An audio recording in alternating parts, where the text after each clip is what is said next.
Muy buenos días a todos. Bienvenidos a esta sesión organizada por la Asociación Colombiana de Universidades ASCUN y el British Council. Mi nombre es Laura Alejandra Cuesta. Les damos la cordial bienvenida y un agradecimiento por su interés y por su paciencia en la espera antes de iniciar esta sesión. En la jornada de hoy nos acompañará Juan Carlos Arcila, él es consultor académico del Consejo Británico y nos acompañará durante esta hora y un poquito más en este taller y nos compartirá algunos tips para el desarrollo de estas competencias, speaking y writing, en el examen IELTS. Quiero recordarles que pues, esta actividad se desarrolla en el marco del Memorando de Entendimiento que recientemente renovamos con el British Council, pero pues es un aliado estratégico muy importante para nosotros con quienes venimos trabajando desde 2018. Entonces esperamos que disfruten esta sesión. Los invitamos a que compartan vía chat o si lo prefieren también, pueden levantar la mano para que autoricemos el uso de sus micrófonos y bueno, podamos resolver inquietudes, comentarios, socializar cualquier otro tema que sea de su interés y que estén relacionados con el examen IELTS. Entonces, Juan Carlos, te doy la palabra y bienvenido. Good morning, everyone. It's a En pleasure este for me to be momento, here. Yes. discúlpame, no vemos bien tu imagen. No sé si For some sea un problema reason, mío. I think it was connected just a while ago. Let me see if I can disconnect it and connect it again. And yes. Here, I think it should work. Just check that out. And here. Can you see me? Ahora sí. Yes. Thank you. Go ahead. Thank you. So, thank you very much, Laura. So, good morning, everyone. It's a pleasure for me to be here to share with you. I'm very happy every time people invite me to share ideas. And well, today is going to be a wonderful opportunity for us to share ideas on a topic that is very interesting, which is the exam, the IELTS exam. So IELTS is a very, very, people like it very much. Is a well accepted exam internationally. Is the most taken exam, and it's great to have this chance to share ideas and strategies about the exam. But today we're going to focus on two strategies or two parts of the exam, which are speaking and writing. But before we start, I'd like to know a little bit more about you, and I prepared for you an essay. A survey, and this will allow us to see how well you know the exam and more or less sort of tailor it to our specific needs. Okay, so without further ado, I'm going to share with you a link to a survey. It's going to take us no more than 3 minutes or 2 minutes. And this is going to give us a broader perspective as to what we want to do with the exam and how to, aim this workshop. So I'm going to share with you just this link. It's on free online surveys, and the only thing you have to do is just to answer it, and I'm going to share with you the results of the survey. Okay, so please feel free to enter. You don't have to log in. Just answer those 3 questions that I prepared for you, and we're going to start right after that. Thank you. So I'm going to share my screen so you can see what I see, and it is the results of the survey. So we have 3 questions there, and please feel free to answer them. They're anonymous, so we're not going to know who answered what. Okay, so those 3 questions, and I'm going to give you just 2 minutes to answer. Okay, thank you.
Very good. So we, up to this moment, we have 22 people who have answered. Let me see if, let me refresh the browser so we can see if more people have answered. We have 23 responses, and we kind of know, I think you kind of know the test. 83% have answered that you kind of know it, not very much. Yes, you're not experts. You don't consider yourselves experts. And the other thing is, if you have prepared people for the IELTS, and like most of you, I mean, some of you have given advice, but it says that 45% have said, that's a tough question. That's interesting. And the last question was, when was the last time you sat an English proficiency exam? And 17% said this year. Okay, that's interesting. I would love to know which test you've taken. Was it APTIS? Was it IELTS? Was it which test? Okay, it would be very interesting to know. So please feel free to type in the chat window your answer, what test you have taken. And then we have 52% have said, more than 2 years ago, you've taken it. Okay, very good. And 17 said, you have never, you have seen people take it. That's interesting. I have also seen people take exams. Maybe you have been an examiner. So I would love to know a little bit more if you type in the chat window, and that would give us a broader perspective. So, okay, now that I more or less have an idea of what your level of acquaintance with IELTS is, I'm going to share with you some ideas, right? So let's get started. First, let me tell you, okay, I am going to highlight this. You can type any like question that you have. You can also, raise your hand. I think you can do that here through Zoom, and then I'll give you the opportunity to ask questions. Please feel free to interrupt at any moment should you have any questions. Okay, so today we're going to speak about two parts of the exam. First, we're going to speak about the speaking part, and then we're going to speak about the writing part. And by the end of this session, you will have understood some ideas and strategies that you can use with your students or yourself if you want to take the test. So as I have said before, IELTS is one of the most taken exams in the world, if not the most taken. We have, when we speak about language proficiency, but I think it's the most taken exam overall. Like if you took all the exams in the world and then you made a graph, I'm sure IELTS would be, if not the first, would be the second or the third most taken exam in the world. And this is because IELTS gives you the opportunity to open doors, not just here domestically, but also, abroad or internationally. And this is an exam that can give you the possibility to enter different universities in the world or institutions, mostly in the UK or in Canada, in the United States, Australia. So people really like it, but it has, for some of us, it has been a difficult test if we do not prepare well. So I have a story of this person who owns an institute here in Medellin. I live in Medellin. And this is a native speaker of English, and he owns this institute. And once he invited us, the British Council, to deliver a training on IELTS, and everybody had taken it, and he was one of the ones who had taken the test. And he asked me, or he said, "Well, Juan, I'm going to tell you the truth. IELTS is interesting. Many of our students here take it. I have taken it myself, but my score has been always quite low. So I don't know what the problem is. And I want to ask you this question. So please feel free to answer. This is my question. Sorry, someone has rang the bell, but I have that sorted. What is important when you take a test? What do you think is important when you take a test? Is it knowledge of the test? What are the skills that you need to have to succeed in taking an exam? a proficiency exam, in this case, IELTS, for example. What do you think? Type in the chat window and I'll, read your answers. Or if you want to, I don't know if we're allowed, but you can also, connect your audio or your microphone and speak, should you want to. This is my question. What is necessary to succeed? It says, good time management. Mario says time management. Concentration, Laura says. Any other idea? What's important when you take a test, such as IELTS or TOEFL too? Preparation, time, structure. Okay. Any other idea? Remember this guy. He was native speaker of the language. He owns this institute and he says, I haven't had good results. Discipline, Daniela says. Getting familiar with the test structure. Any other idea? Test literacy and having clear strategy. Good. Reading comprehension, time management. Very interesting.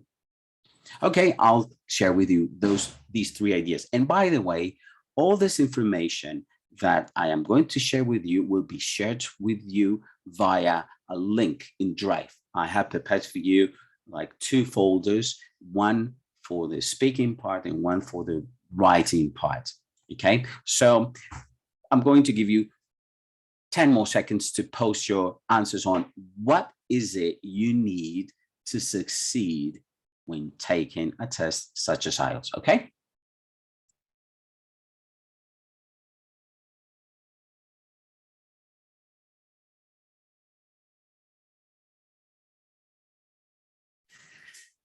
Right. Okay, so you should have both, Julian says, both knowledge of the test format and of course, strong communicative abilities in English, time management and knowing the structure. Okay, I'm going to share with you these ideas. The first idea is one of the things you need to have is knowledge of the test, of course. If you can be a native speaker of the language, but if you don't know the test, you are going to fail or you're not going to succeed, or at least your score is going to be very low.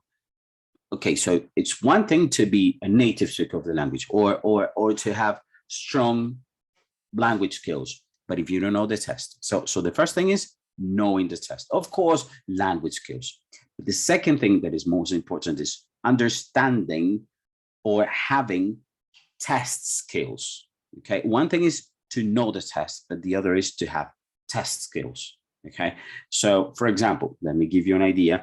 I'm not going to focus on reading nor on listening. I'm going to focus on production, so speaking and writing. But one of the main ideas is that, for example, when you take the reading part, if you read, if you think that reading the entire text is going to help you, that's not true. You don't need to read the entire text if you have the answers already.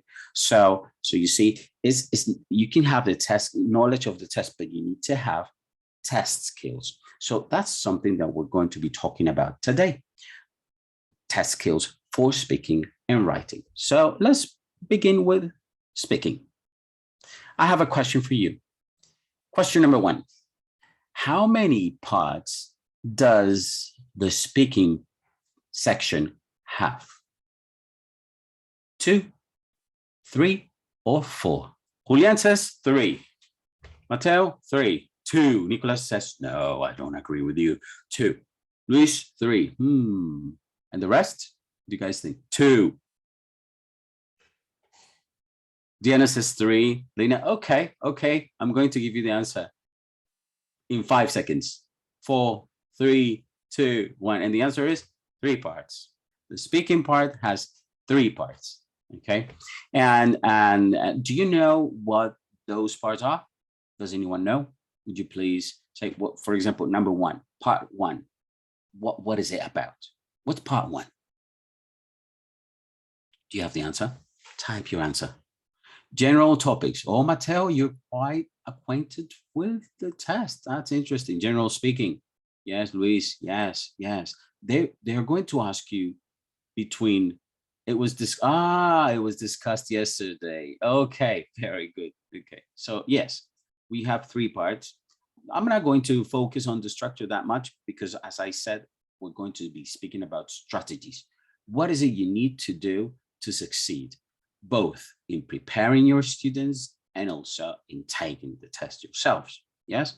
So yes, the first part is questions. Some questions, between 3 and 4 questions about general ideas, general things. Yes, the kinds of things you like, food you've eaten, and if you like them like that or not. Those kinds of questions. Okay. Part 2. What's that about? What do you think? Part 2. Can you please type your ideas? Part 2, just to brush up on our knowledge of the speaking part.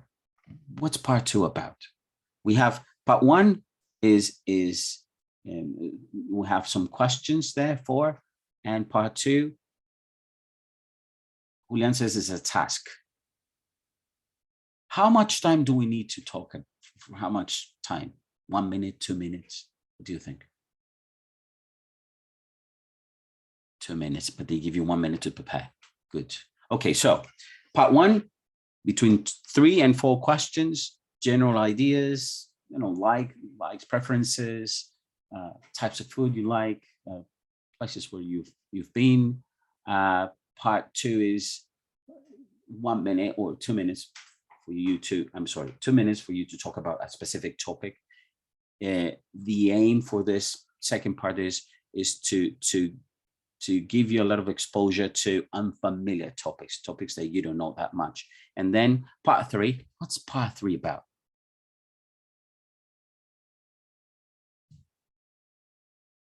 You know, I'm going to share with you my screen so we can have more information. Give me 1 second so I can share with you. Okay. Here. No, let me share it better. My entire screen better. Okay, here. Right. So these are the stages of the speaking version. And as I said, I'm going to go fast. I'm going to speak, more about strategy. So, but I wanted to give you the basic structure of the test, so you can have a broader perspective on this. So, as I said, you're going to have, between 3 to 4 questions about 3 and 4 questions about hobbies, likes, preferences, and then next you're going to be asked to talk about a topic. They give you between 1 and 2 minutes to talk, but 1 minute to prepare. But they say it's between 3 and 4 minutes in total. Okay, so 1 minute to prepare, between 1 and 2 minutes to talk about the topic, and then the last part is a conversation between 2 people. So you should expect candidates to be speaking between themselves about a topic that is given to them. Okay, now I'm going to share with you the Subskills that are being assessed when you take IELTS. Okay, so you're supposed to have good pronunciation, good stress and rhythm, so people can understand what you're saying. You're expected to have good vocabulary and use correct words for ideas. Yes, I'm going to share with you some strategies there that you can use to improve in this area. Of course, you are supposed to build an argument to be able to describe ideas to its full extent. And of course, since you have a shrunken amount of time, it is important for you to be very time efficient. So time management is key. Yes.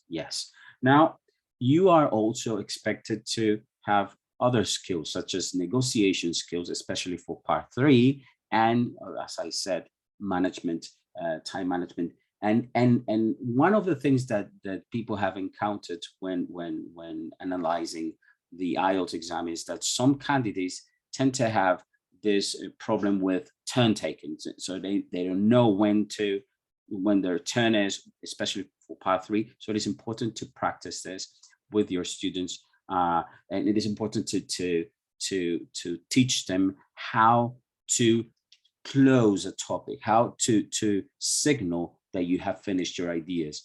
Yes, and another part is it is important to be able to be consistent with your ideas. So using linking devices is also a good strategy. Okay, so those are some skills that are assessed via this part or this section of the test, which is the speaking part.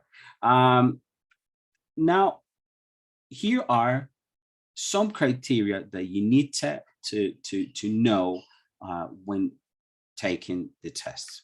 First, they are going to be, candidates will be assessed in the way they're, or in their fluency and coherence. Yes, I have said it before.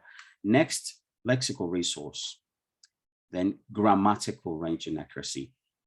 How the grammar is, yes, it's important to know, and pronunciation. Those 4 ideas are taken into consideration when taking the speaking part. Okay, now I am going to speak about, you know more or less what this is, but I'm going to focus on the problems, what problems we might encounter, and I will give you the strategies. Yes, so one of the problems is with fluency and coherence. What do you think the problems might be?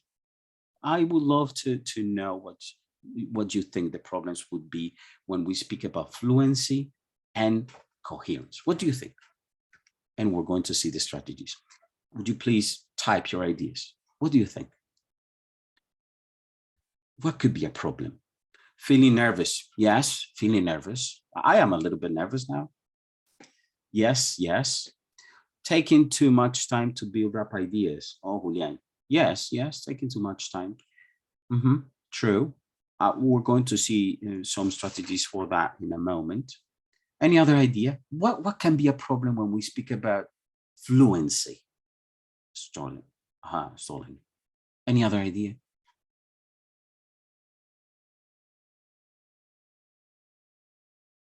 Lack of linking words. Yeah. That's good. Yes. Let me share with you some of the ideas that we have encountered when we speak about problems with fluency and coherence. Okay, let me share with you the screen again here. So one of the problems when we speak about fluency and coherence is that candidates might speak too quietly, too slowly, or that they hesitate too much. That's pretty similar to what you have already said. Another problem is repetition.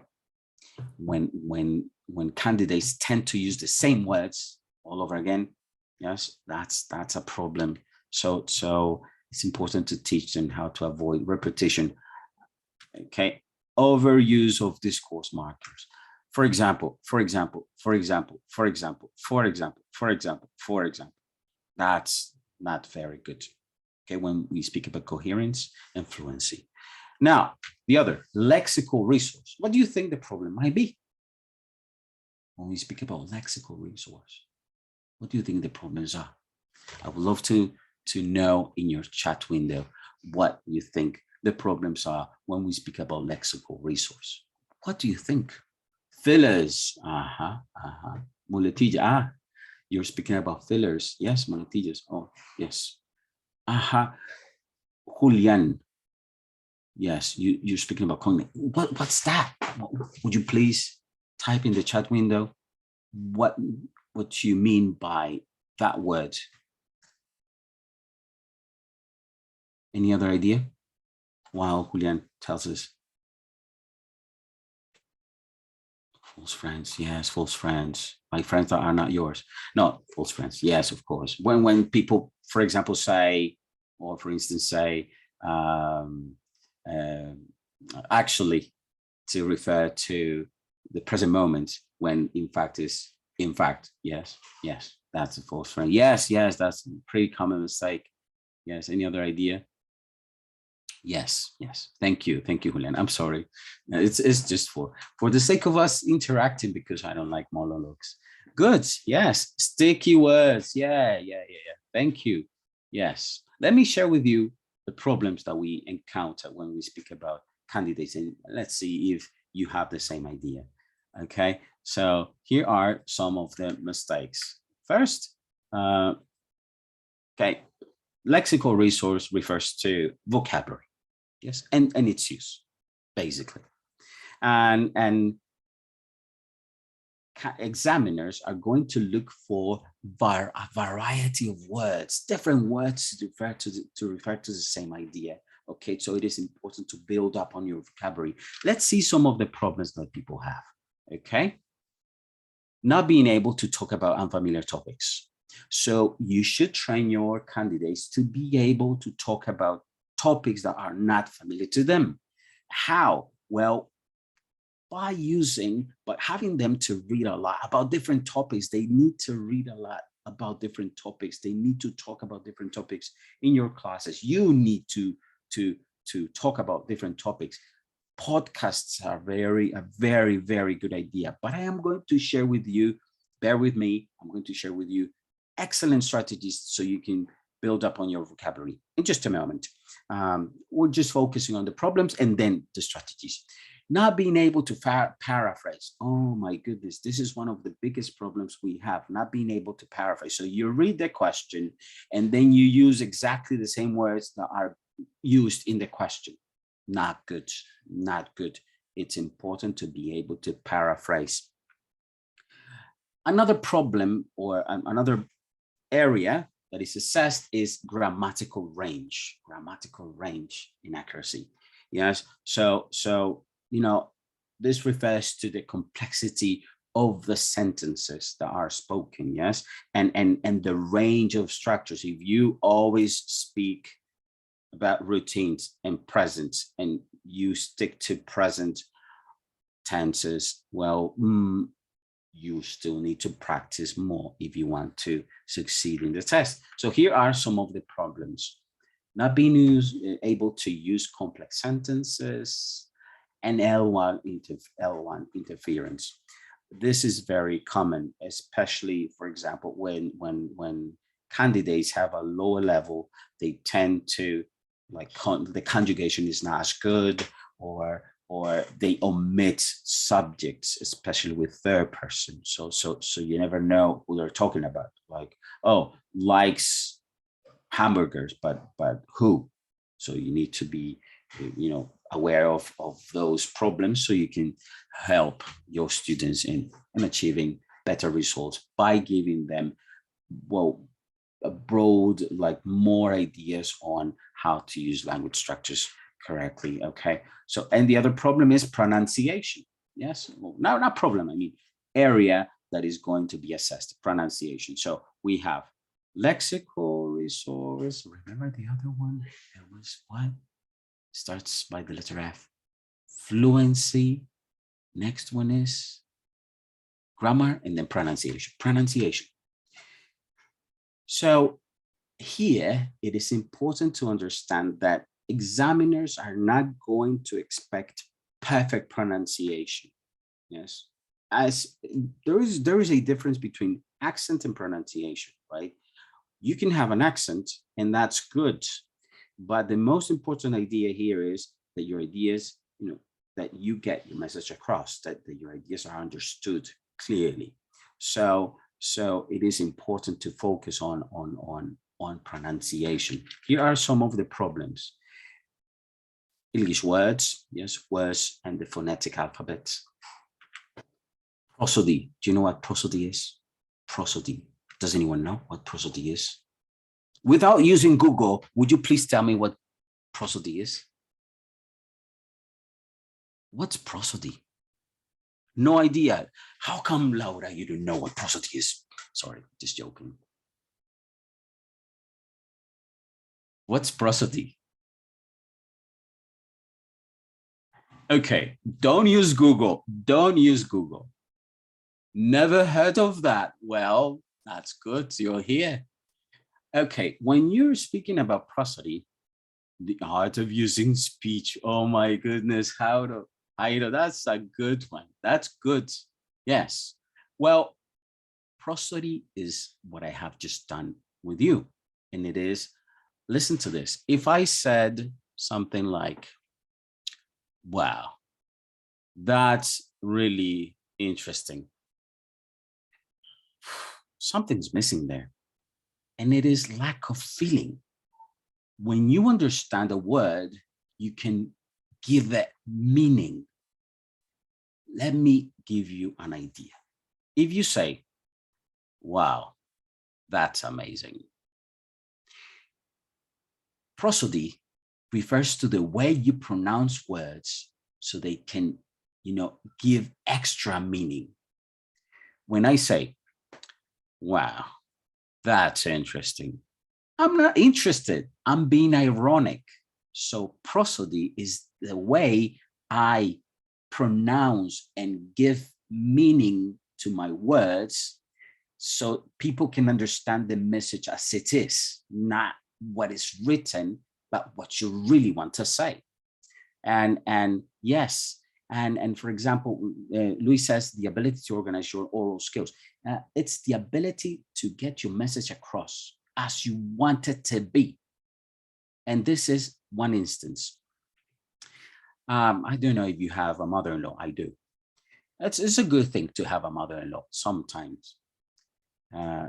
Yes, it is good, especially for language teaching.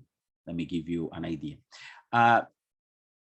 My mother-in-law has this way to say things that she says no, but it's yes. How? For example, or she says yes, but she means no. And I'll give you an instance. She says, I'm going to speak in Spanish for just a moment. Yeah, just a moment, so you can hear my Paisa accent. My mother-in-law says, Yerno, Yerno, vas para el centro. Oh my God. I know that what she means is, are you going to drive? Are you going to take me to the city center, for free? That's what she means. But she says, are you going to go to the city center? Okay, so prosody means the way I inject feeling to what I say so I can get my message across. Okay, is that clear? Do you like that definition of prosody? Yes, that's what makes the difference between, for example, a computer generated speech and human generated speech. One of the problems with computer generated speech is that it lacks prosody. So you need to tweak things here and there so that speech can be like more humanized. It can be more human. How? By injecting some inflections here and there, some accents, some strong moments. So when you're asking a question, you have to sort of modify the intonation. That's prosody. Okay, so that's important for your students to be aware of that they can really get their message across by using the best tools they have in terms of meaning. Okay, that's prosody. I'm sorry, I'm going to move a little bit faster because I'm not going to stay here speaking about what the problems are. I'm going to speak about the solution. So I'm going to go real fast to four strategies that I have thought that are very good. Those strategies summarize what I'm sorry, don't get distracted by this. I'm going to share with you the strategies. The first strategy is called 2-3. 2-3. Don't worry, I'm going to share this with you so you can read it. But what I'm going to do is summarize the first part, which is speaking. Okay. Oh, don't know what happened. Maybe I had to restart the computer and I didn't. I think I erased that part. Don't worry, I know it by heart. The first strategy is called 2-3. Yes. 2-3. That's the first strategy. 2-3. Oh, sorry. I'm going to share that with everyone. The first strategy is called 2-3. 2-3. What is 2-3? 2-3 is when you approach the speaking part 1, which is conversation, or questions about general topics.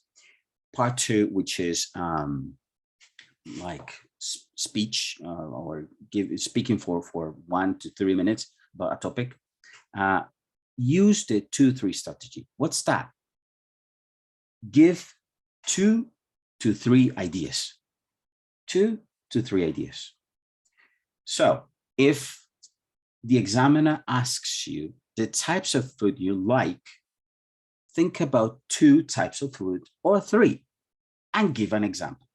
Okay, that's the strategy. It's called strategy 2-3. Give 2 to 3 ideas about the topic that is being asked and give an example.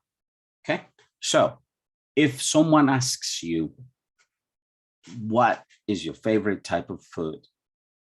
Don't just say pizza. It's a bad idea. You have to give 2 to 3 ideas. Okay, so strategy number 1, 2, 3. Top tip, 2, 3. 2 to 3 ideas. 2 to 3 ideas in every section. 2 to 3. Strategy number 2, inverted triangle.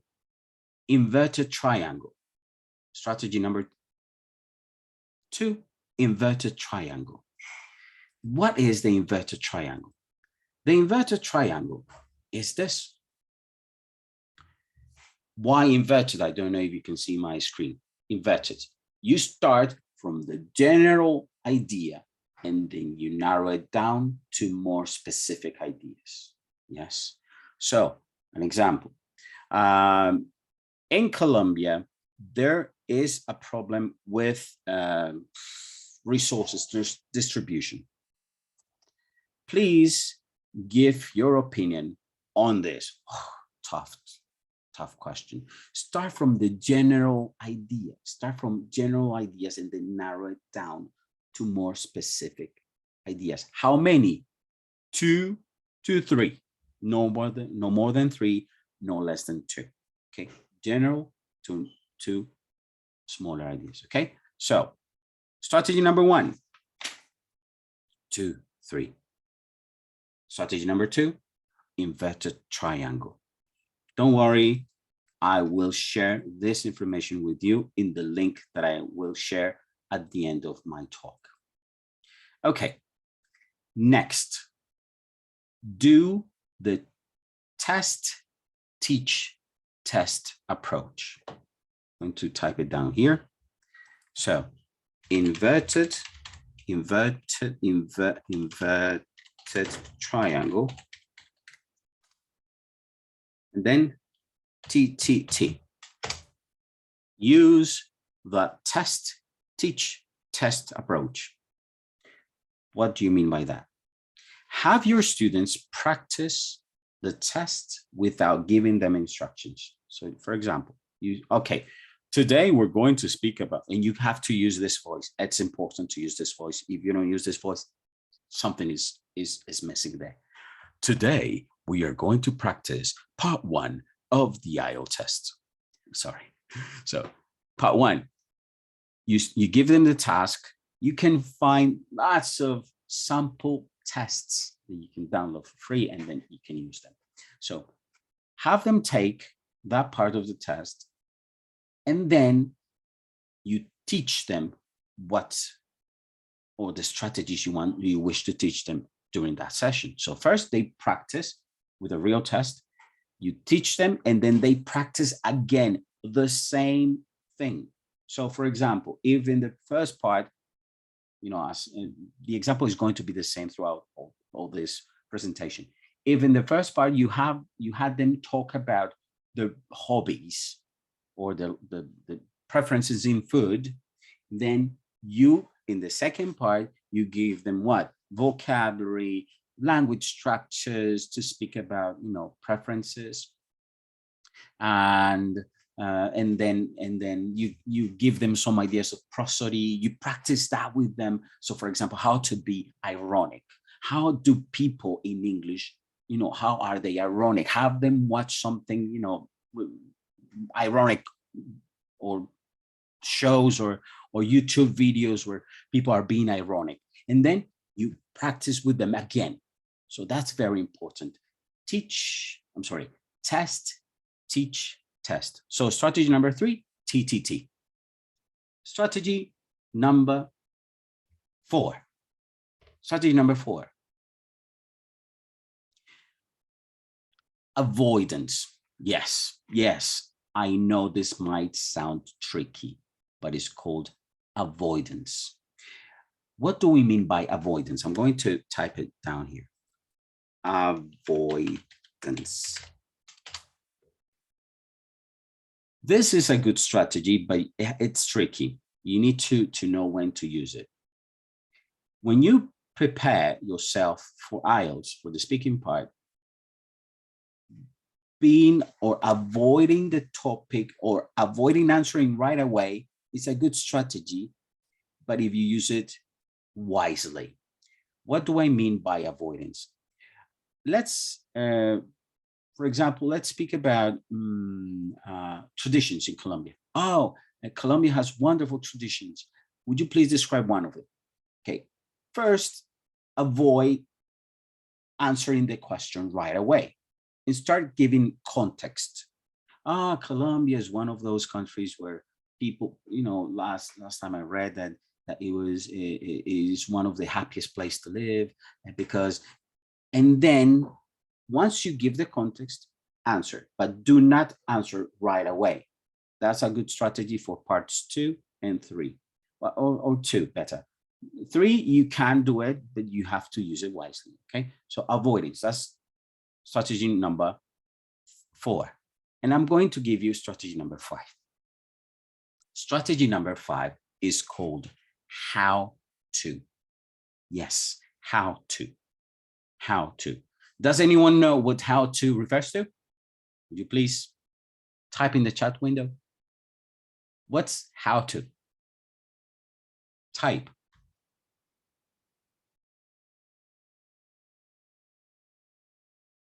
How to. What's how to?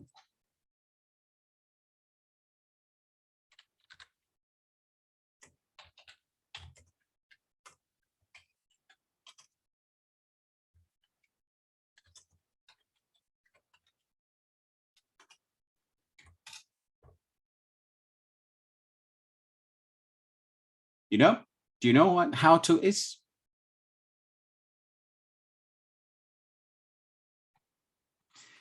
Okay, let me see your answers.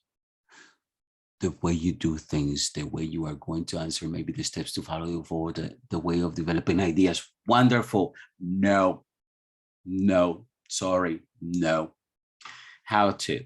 How to is a website that's being archived by the BBC. It's a free website where you can find tons of ideas on how to speak in a more natural way. So this is a wonderful website. It's being archived, which means it is no longer updated. My suggestion is just go there and download as much as you can, because at some point it is going to be closed. And let me share with you just real quick the link. How to. Look, if you study the how to website, you follow the guidelines, and I'm going to share with you also some 10 tips by the British Council on how to take the IELTS. You're going to succeed. Here's the website that I am talking about. It's called How To. I don't know if you know it. If you don't, well, you will, because it's an amazing tool for preparing yourselves and your students. It's called How To. Here, it's divided into 6 sections. So, seven. How to discuss, how to extend a conversation, how to end a conversation, how to close a topic, how to give instructions, how to make requests. So I'm going to just hit this one, for example.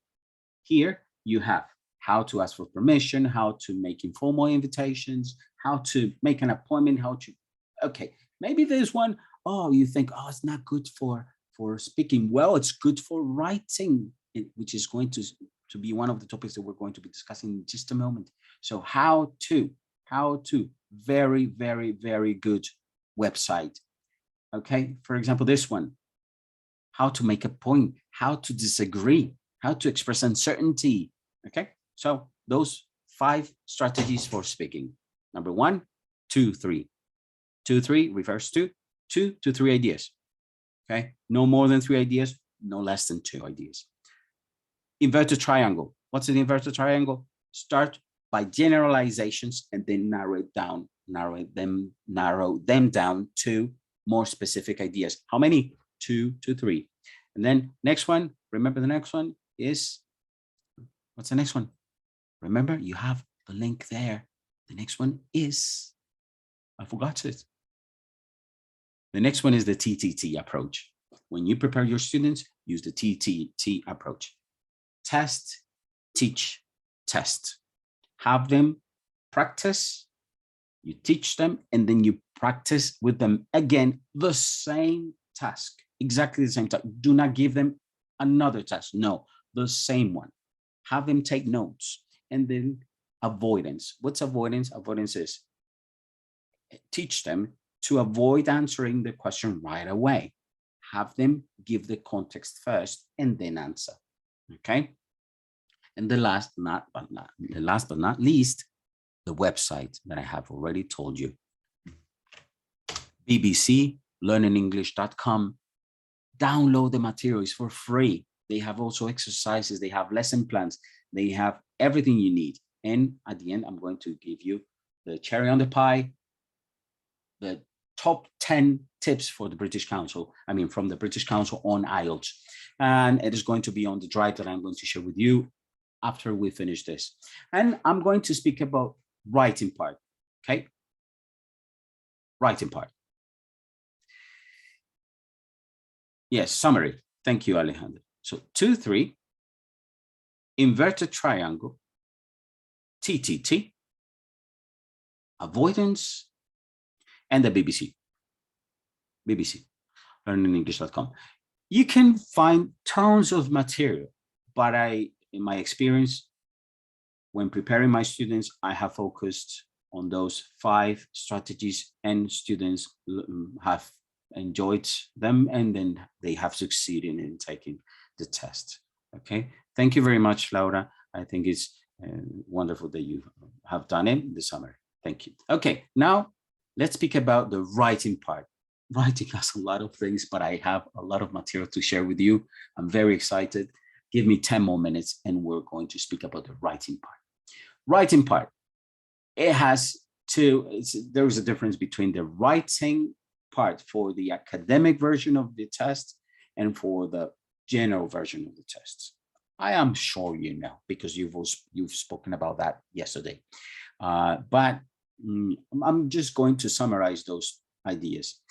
We have 2 versions of the test. You have the general version of the test and the academic version of the test. In the general version of the test, it has 2 parts, the same as the academic. So we have writing has 2 parts. If you're going to take the general version of the test, expect something a little bit different than the academic version, but they both have 2 parts. Part 1, in the general version of the test, I'm not going to focus too much on the general version of the test because I think most people in Colombia take the academic version of the test. Now, general version of the test, part 1 is an email, a short message sent to someone on transactional things. Yes, for example, asking questions about a reservation at a hotel, inquiring about a seminar and when it is going to take place, and if you need to pay in advance, yes, or booking a flight, or filing a complaint. Yes, that's part 1 of the general version of the test. I am not going to focus on that too much. I'm sure you can find lots of material there. By the way, the BBC, learningenglish.com, that website that I have already shared with you, how to, is amazing for that. It's amazing for that. You have everything there you need to prepare your students and yourselves for the test. Okay, so part 1 of the general version of the test is an email or a letter, a short message sent to someone on transactional sort of things. For example, filing a complaint, booking a flight, asking for information about an event or making a reservation at a hotel. Okay, that is the general version of part one in the academic section. I'm sorry, in the writing section. Now let's focus on part one of the academic version. Part one is usually a description. Yes, it's a task that asks you to describe. And I am going to get right straight to what we need to focus our attention on. And it is when you prepare your students for part one of the academic test, please bear in mind that your students will be asked to describe things. They will not be asked to make assumptions. What do I mean by this? What I mean is they will be given a pie chart. They will be given a flow chart. They will be given a table. Yes, I'm going to show you examples of that, which are going to be available for you on the drive that I will share with you after we finish in just 15 minutes maximum. Let me give you one idea. Let me share with you the screen. I don't know if you can see my screen here. Here, let me give you this. Here. Can you see it? This document is on the drive that I will share with you. And it is this flow chart. This flow chart is one of the examples that is given to students so they can describe what they see. So one of the main or the most common mistakes that students have when approaching this task is the fact that they make assumptions. No, in this part of the test, they are asked to describe things.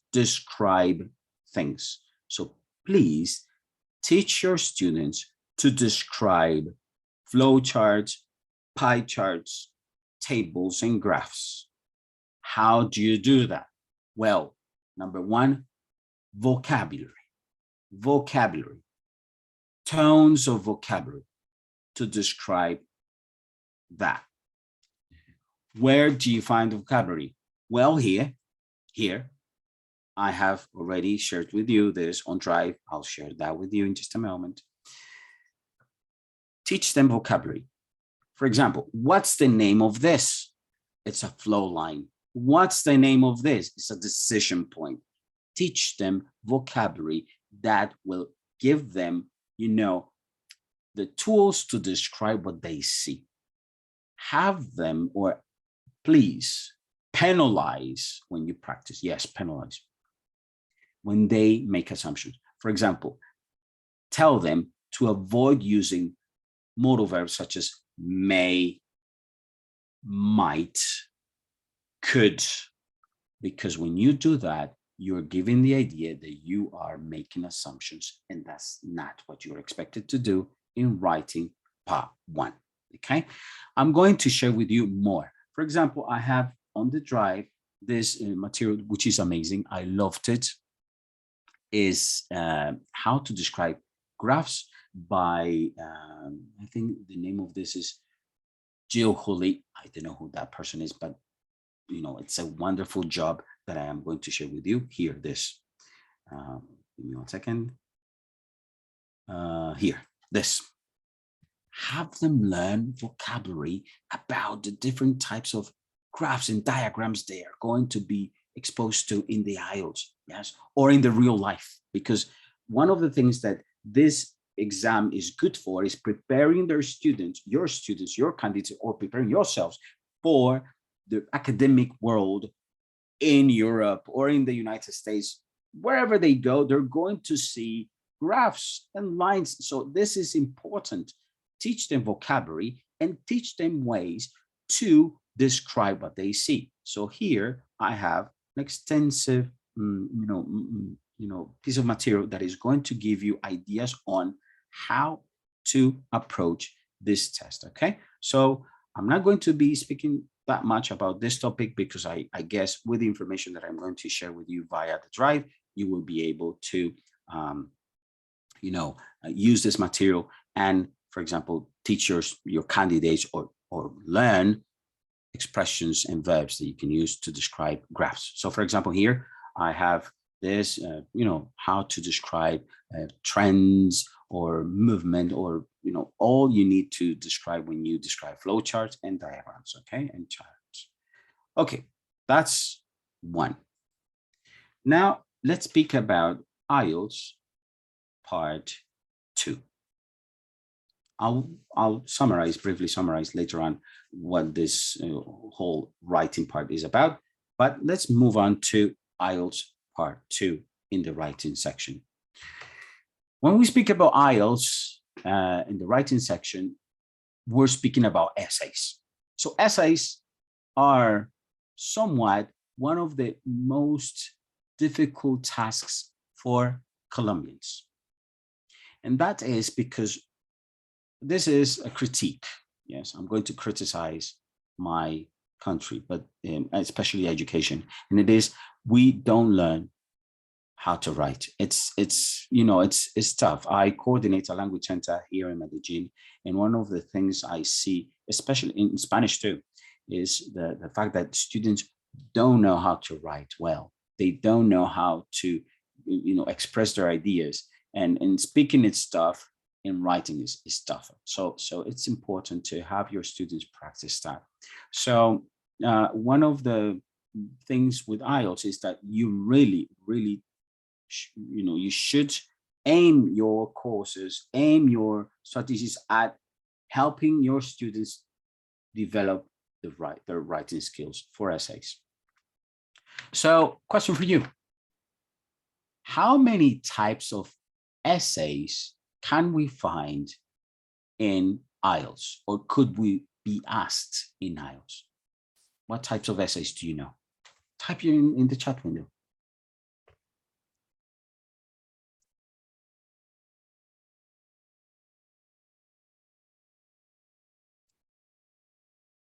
That's interesting. Do you know? 2. Laura says 2. No, but be more specific. Which 2? Argumentative, opinion. Oh, opinion is 1. Yes. Any other? Argumentative and opinion. Any other idea? Personal opinion. So you have personal opinion essay. Okay. Any other?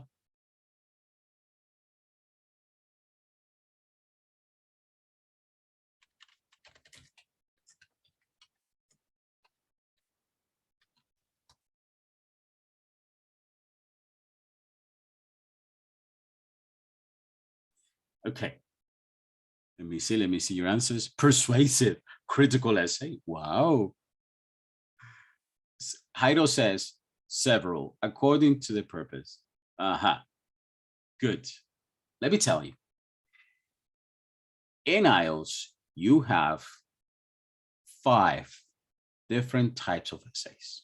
Don't worry, you don't have to memorize this, but I am going to share with you those ideas, and then later on, through the link that I am going to share with you via the drive, in the folders that I have created for you, you are going to see those strategies. So don't worry, just bear with me. We're going to share those ideas. So we have 5 types of essays. 5 types of essays. The first one, you were right. Opinion essay. Opinion essay. The second type of essay that you might be asked to write is discussion. Discussion. Next, problem solution essay.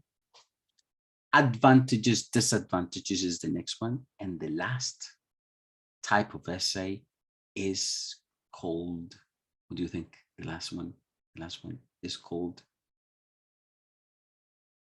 double question essays. double question essays is kind of tricky, and we're going to speak about that, but you are going to see more in the drive. So opinion, simple. It's an opinion they're asking you about. Yes, opinion. What's your opinion? Usually they ask you in the essay, they tell you, please give your opinion on this topic, or they give you the context and then they say, express whether or not you agree with this idea. Agree or disagree, it's an opinion. Yes. So opinion.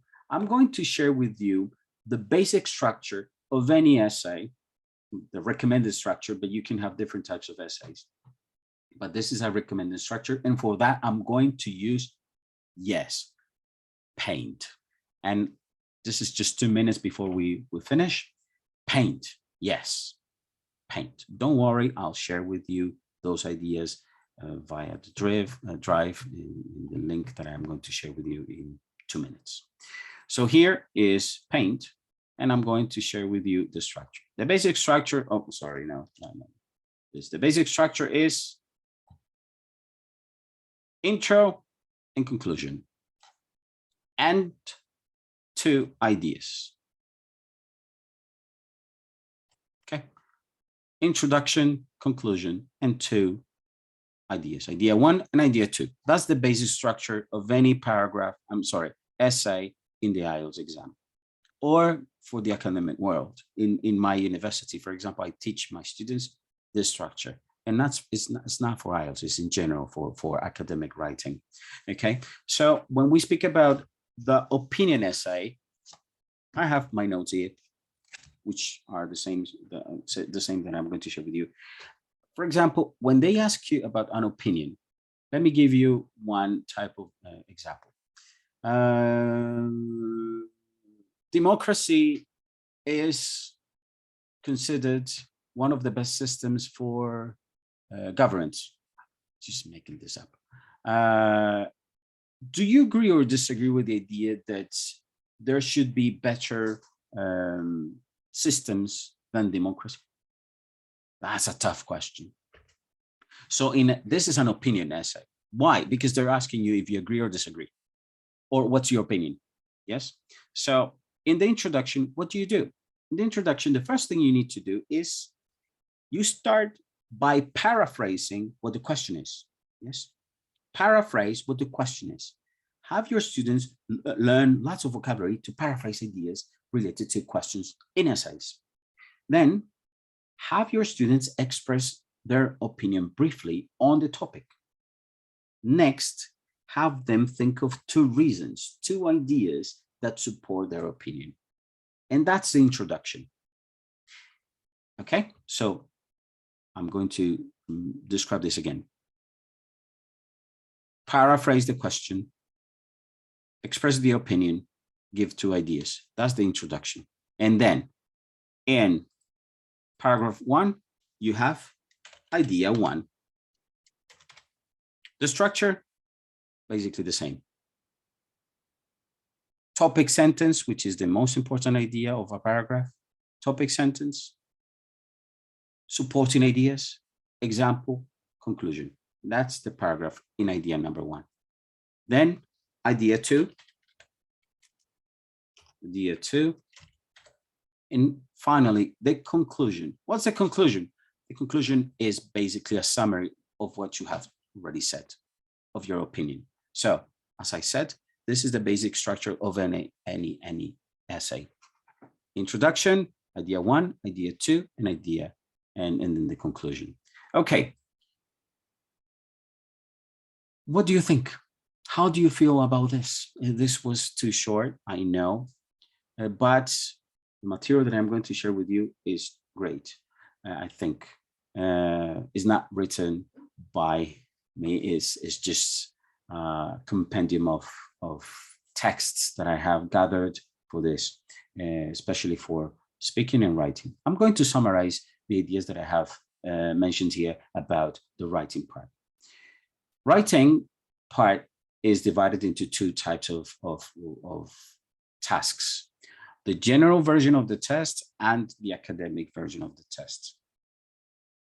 In the general version of the test, in the first part, they're going to ask you to write an email or a message on a transactional purpose, such as making reservations, online booking, filing complaints, asking for extra information, that sort of things. And then part 2 is an essay too. They're going to ask you for an essay. That's why I didn't speak that much about that in the general version of the test. Now, academic version of the test, you have 2 parts. Part 1, it's a description of a flow chart or a table or a graph or pie chart, and your students are going to be asked to describe what they see. Strategies for that, strategies is learn lots of vocabulary to describe graphs. Have them describe what they see. Ask them to please avoid making assumptions. Avoid using modal verbs, may, might. That's a big mistake. Don't do that. And then part 2 of the academic version of the test focuses on like 5 types of essays. One is called opinion. The second is called, discussion. Next one is problem solution. One which is called 2-question essay. And I'm going to share that with you. Don't worry, the information is going to be there. I'm going to share a link. I'm going to let someone explain that for you. There is a video for each part. And what I have said is the basic structure of the test. And thank you, Laura. Yes, opinion, discussion. Yes, opinion, discussion, problem essays, advantages and disadvantages, and finally, essay structure, double question essays. Double question essays are questions. I'm going to give you some ideas. For example, they ask you about, let me give you an example. Companies and what makes them successful. So, okay, companies are very successful, or some companies are more successful than others. Please, question number 1. What do you think makes advertisement effective? And second question, do you think advertising is good or bad for society? So following these guidelines, such as, okay, having in mind the structure. So in the introduction, what you should do is introduction, you give your idea, you express idea number 1 about question number 1, idea number 2 about question number 2, and then you conclude. That's the introduction. Paragraph 1, you answer question number 1.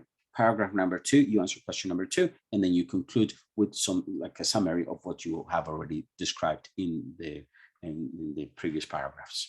That's basically those tips. As I said, here is the link that I promised that I would share with you on this workshop.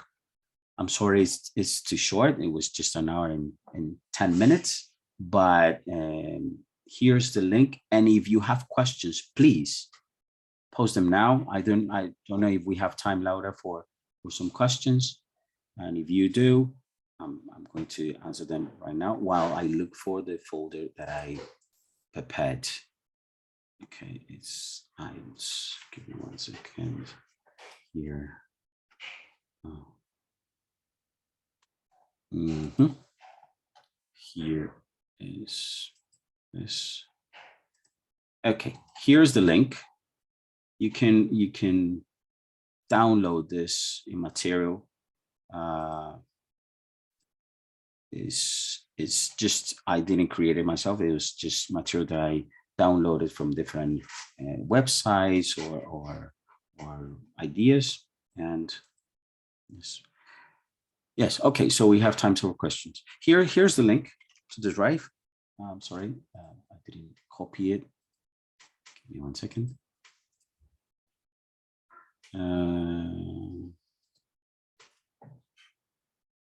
Here.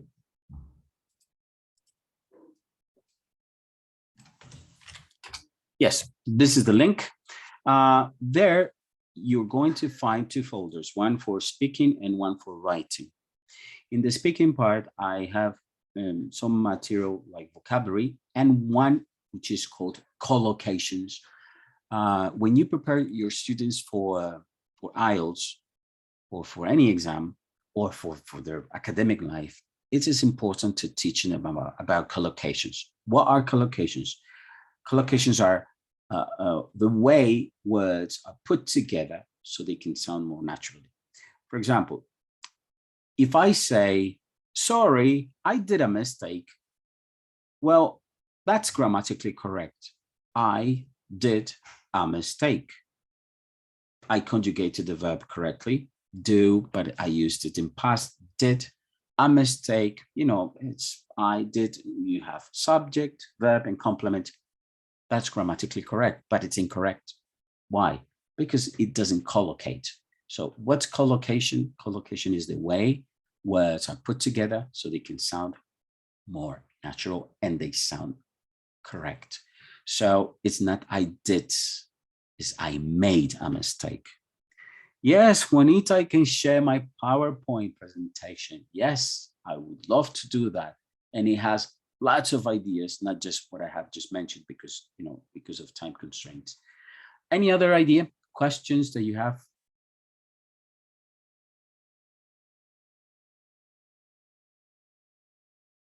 For essays, we have to take into account also the types of paragraph. No.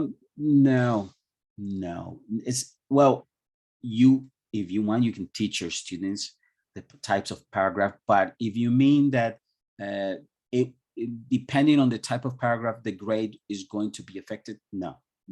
You can just, the idea is to develop your ideas in a coherent way, coherent and using enough vocabulary range so you can describe your ideas and to the extent that is expected or described in the task. Yes, so no, you can have different types of paragraphs. The most common one is called the sandwich paragraph, which is a paragraph in which you start with the topic sentence, you develop your ideas, and then you end with the topic sentence, being paraphrased. That's the most common type of essay. There is one book called Academic Writing. I don't have it there, but I can share it with you. It's an amazing, I have it here.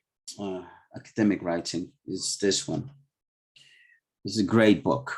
It's called Writing. Oh, I don't know if you can see it, like Writing Academic English. This book is amazing. I'm going to upload it to the drive that I have shared with you. And so you can see the different types of paragraphs, but they don't like ask for a specific type of paragraph. No. The amount of words is important. Yes, yes, it is important. They will tell you how many words you are supposed to be writing. I think between 250 and it all depends on the task. Yes, it depends on the task, because for task one, you have less words. Yes. So yes, it is important to teach your students to count the words. Yes, that's important. Any other idea, suggestion, question?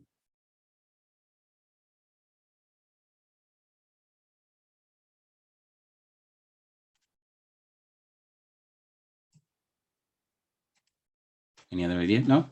Okay. Let me describe what you see here just before we finish. I'll share with you the link here.